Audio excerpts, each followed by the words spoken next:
नौकरानी ने दरवाजा खोला तो क्या देखती है कि अंदर वो ड्राइवर और अरबी जो मालकन थी वो दोनों ऐसी हालत में थे। अस्सलाम वालेकुम, कैसे हैं आप लोग। मैं हूं आपके साथ अदनान और ये कहानी बड़ी अजीब सी है। कहते हैं कि मर्द औरतों के पीछे भागते हैं, यहाँ पर औरत मर्दों के पीछे भाग रही थी। एक सऊदी औरत जिसकी शादी हुई और शादी के कुछ अरसे के बाद उसके शौहर ने उसे तलाक दे दी। तलाक के बाद वो अक्सर इधर उधर कोई दोस्ती बनाती, दोस्ती बनाने के बाद किसी को अपने साथ रखती और अपनी जो जिनसी मामला थे अपनी हवस थी उसको पूरा करती। अब ये रोज रोज कोई ना कोई बंदा बदलना उससे तंग आ चुकी थी। इसने सोचा कि क्यों ना कोई परमानेंट काम किया जाए। इसने एक ड्राइवर ढूंढा जो टैक्सी स्टैंड पे काम करता था। उसके साथ बातचीत की, उसके साथ रोज आना जाना और उसके साथ खूब घुल मिल गई। जब उसको अपने शीशे में उतार लिया तो शीशे में उतारने के बाद इसने उसे कहा कि तुम मेरे साथ मेरे घर पे क्यों नहीं रहते। वो ड्राइवर जो था उसने कहा चलो ठीक है, इसके साथ रहता हूँ, जो किराया दे रहा हूँ वो भी बचेगा, खाने पीने के अखराजात भी कम हो जाएंगे। वो इसके घर पे रहना शुरू हो गया। अब एक रात वो ड्राइवर अपनी काम करके वापस आता है उसके घर पे। जब अपने कमरे में जाके लेटता है तो ये औरत चुपके से उसके कमरे में जाती है, दरवाजा खोलती है। दरवाजा खुला था, वो अंदर चली जाती है। वो सो रहा है तो उसके चेहरे के ऊपर जाकर इसने हाथ फेरने शुरू कर दिए, उसको टच करना शुरू कर दिया। उसकी एकदम से आंख खुली तो उसने चीख मारी। जैसे उसने चीख मारी ना तो ये औरत उसके मुंह पे हाथ रख देती है। जैसे उसके मुंह पे हाथ रखती है उसको बताती है कि चीख क्यों रहे हो। इतने में जो इनकी नौकरानी थी वो उठ के आ जाती है। नौकरानी उठ के आती है उसके कमरे में, क्या हुआ वो इससे पूछती है। ये औरत जो है बेड के नीचे छुप चुकी होती है और वो जब पूछती है तो वो ये कहता है कि कुछ नहीं, मैं डर गया था, ख्वाब देख रहा था। अब नौकरानी जो है वापस चली जाती है, दरवाजा बंद हो जाता है, लाइट ऑफ कर देते हैं।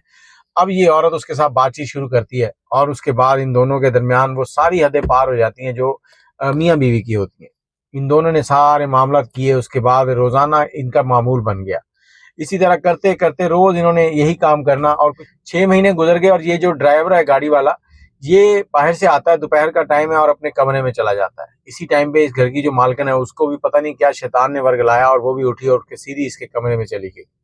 इसके कमरे में गई है और इसको वहां से लिया और इसे कहती कि तुम मेरे कमरे में आओ। वापस चली गई, ये भी उसके पीछे पीछे उसके कमरे में चला गया। इनकी जो नौकरानी थी वो बाहर गई हुई थी कोई काम से।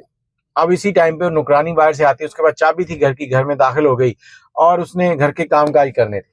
घर में दाखिल हुई और आके उसने सामान रखा, सीधी वो अपनी मालकन के कमरे में गई कि वहां सफाई करती हूँ। अब उसको नहीं मालूम था कि अंदर कोई है या नहीं है। जैसे उसने दरवाजा खोला, अंदर गई तो अंदर क्या देखती है कि उसकी मालकन और जो ड्राइवर था वो दोनों बिल्कुल नंगे वहां पर लेटे हुए हैं। और उस लड़की ने वहां पर शोर करना शुरू कर दिया कि तुम लोग ये कर रहे हो, ये कर रहे हो, वो कर रहे हो। जब उसने शोर किया तो इन दोनों ने उसको पकड़कर मारा। जब मारा तो उस लड़की ने और ज्यादा शोर करना शुरू कर दिया कि मैं तो पुलिस स्टेशन जाऊंगी, उनको बताऊंगी जाके तुम लोग ये काम कर रहे हो। इन लोगों ने उसको पकड़कर मारना शुरू किया और उसके गले के ऊपर तकिया रख दिया, चेहरे के ऊपर, मुंह के ऊपर, उसको ऊपर से दबा दिया कि ये चीखे ना। लेकिन इन्होंने इतनी ज्यादा देर दबाए रखा कि उस बेचारी का दम घुटा और वो मर गई। जब वो मर गई तो ये दोनों परेशान हो गए कि अब लाश का क्या करेंगे। औरत जो है वो बड़ी, ये कह लें कि तगड़ी थी, निडर थी। वो इस लड़के को कहती है कि हम इसको ना बाहर प्लाट में दफना देते हैं। रात के टाइम वहां पे छोटा सा खड्डा निकालेंगे और दफना देंगे, उसमें झाड़ियां हैं, कुछ भी नहीं, किसी को पता ही नहीं चलना। तो इन दोनों ने क्या किया कि वहां पर खड्डा निकाला और उसको, लाश को उठाया और वहां पर दफन कर दिया। तकरीबन 3 दिन गुजरे और 3 दिन के बाद ये पुलिस स्टेशन जाती है और वहां जाकर एफआईआर कटवाती है और कहती है कि इस तरह से मेरी मुलाजमा थी जो कि मेरा कुछ सामान लेकर फरार हो गई है।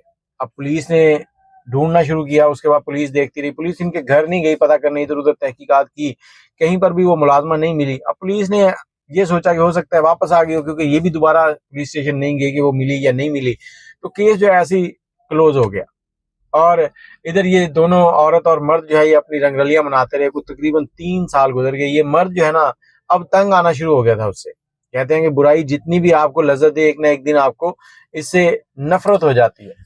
और उसके घर से फोन आते थे बच्चों के, बीवी के, कि तुम घर आ जाओ। ये जो औरत है उसको छुट्टी नहीं देती थी।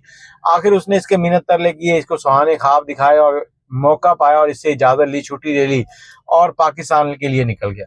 जब वो पाकिस्तान पहुंचा तो वहां पहुंचने के बाद इस औरत से कहता कि मैं वापस नहीं आऊंगा। ये उसको रोजाना फोन करती, उसको बताती, उसको वास्ते डालती, मेरी मोहब्बत का वास्ता ये है वो है। अब वो नौजवान समझ चुका था कि वहां पर इतना खतरा है, ये औरत मेरे साथ मिलकर एक औरत को मार चुकी है, क्या पता कल को मुझे भी मार दे। वो इससे डरने लगा था। तो इस औरत ने हर तरह से हरबा अपनाया। हरबा अपनाने के बाद ये औरत क्या करती है कि वहां से टिकट करवाती है। जब इसको समझ नहीं आती कि मैं क्या करूं, क्योंकि ये उससे मोहब्बत करने, इश्क करने लग गई थी। ये उसको अपना शौहर समझती थी, उसके साथ सारा टाइम ऐसे रहती थी घर में जैसे वो ये उसकी बीवी है और वो इसका शौहर है।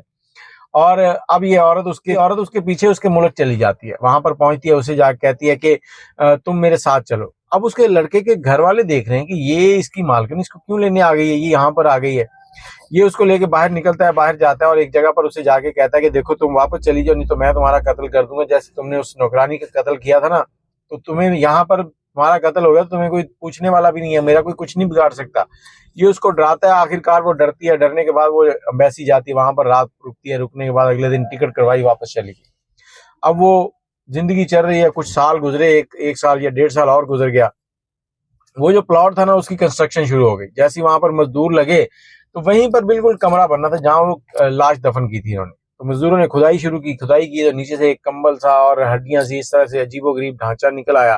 पुलिस को बुला लिया गया, पुलिस ने इंक्वायरी शुरू की। पुलिस ने जब देखा कि ये इसके घर के पास है तो पुलिस को शक पड़ा। पुलिस ने इस औरत को बुलाया तो उसने कहा जी ये आपकी मुलाजमा तो नहीं, ये कपड़े देखें। इसने कहा जी सामान तो हमारा ही है, क्योंकि इसने उस वक्त गोल्ड वगैरह सारा उसके साथ ही दफन किया था।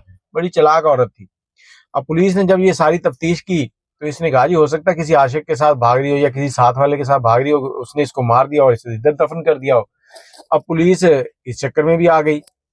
फिर कुछ दिन मामला ऐसे ही घूमता रहा और पुलिस ने तहकीकात जारी रखी। पुलिस ने देखा कि ये किसी दूसरे मुल्क गई है जहां इसका कोई तल्लक नहीं है और इसने एम्बेसी में पनाह भी ली, वहां पर क्या मामला है। तो पुलिस ने इसको उठा लिया। जब उठाया थाने ले गए, वहां पर थोड़ी सी सख्ती के साथ इसके साथ पेश आए तो इसने सारी कहानी खोलकर बता दी। इसने बताया कि इस तरह से मेरा ड्राइवर था, मेरे उसके साथ नजायज तल्लकात थे और उस नजायज तल्लकात को इस नौकरानी ने देख लिया था और इसने शोर करना शुरू कर दिया था। हमने इसे खामोश कराने की बहुत कोशिश की, लेकिन इसी दौरान इसका दम घुटा और ये मर गई। फिर हमने इसको दफन कर दिया इधर।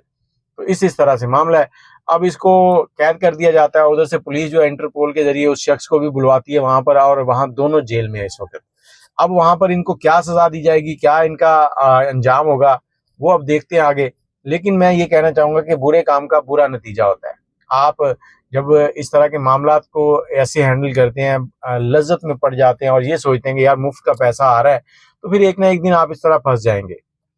और उस नौजवान ने अपने घर में ये कहानी सुना रखी थी, लेकिन उसने अपना नाम नहीं बताया। तो उसने ये बताया था कि मेरा एक दोस्त है ड्राइवर, उसके साथ इस तरह से था।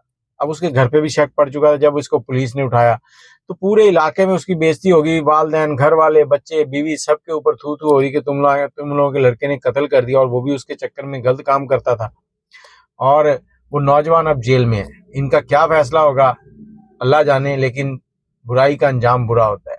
बाकी आपके पास कोई इस तरह की स्टोरी है तो हमसे जरूर शेयर कीजिएगा। नंबर है 032520 629। इस पे आप व्हाट्सएप कर सकते हैं। दुआ में याद रखिएगा। अल्लाह हाफिज।